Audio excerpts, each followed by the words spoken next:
This factory produces more than $20 million worth of goods every year. It is not found in one of Israel's sprawling industrial parks. Rather, 100 kilometers north of Tel Aviv, turn left off the main highway to the rural kibbutz community of Ein Hashofet. While kibbutzim started out as purely socialist communes, today they share much in common with other capitalist enterprises.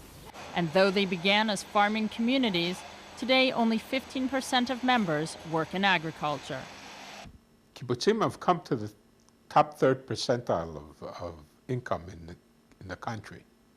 But it's come through hard work, and it's come through difficult times. And kibbutzim have found for themselves what's conducive to that, each and every kibbutz.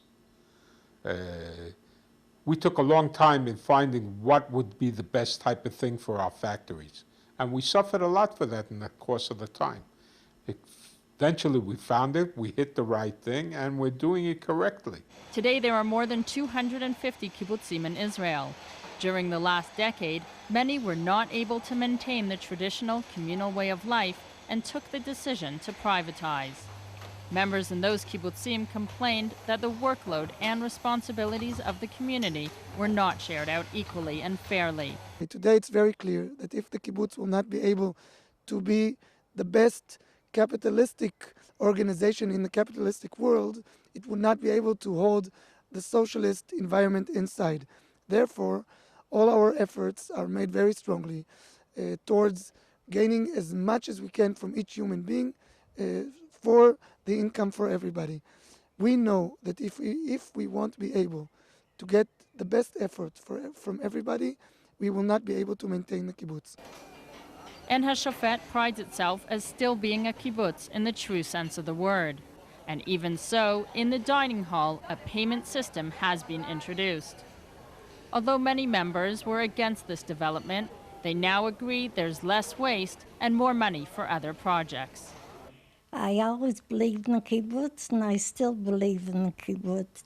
And I hope it still will be a kibbutz. It's a different kibbutz, and it's changing.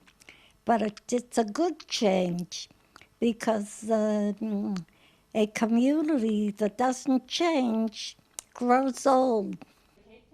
92-year-old Bella Wilfand is a founding member of Ein Hashofet, which was settled in 1937 by pioneers from Poland and North America. The kibbutz was named in honor of U.S. Supreme Court Justice Louis Brandeis, then a notable leader of American Jewry. Archivist Ofra Brill says there is no present if the past is not remembered. And that's why she's so pedantic about saving every piece of information concerning life at Ein Hashofet. While the bicycle remains the main mode of transport in the kibbutz, today with a fleet of over 120 vehicles, there's no problem to hop into town for a pizza whenever the heart desires. All kibbutzim have changed outwardly over the years, but kibbutz members at Ein Hashofet still remain fiercely idealistic. They pride themselves with their state-of-the-art old-age home where some of the founding members reside. We are still strong believers in mutual responsibility, and we've seen that today. We take care of our older generation just as we'll take care of our younger generation. There are three basic things that the kibbutz has believed in and hasn't changed. That there are three tenets of life that are important to the communal lifestyle. One is health, the other is education, and third is culture. Children who grew up on the kibbutz are no longer automatically accepted as members.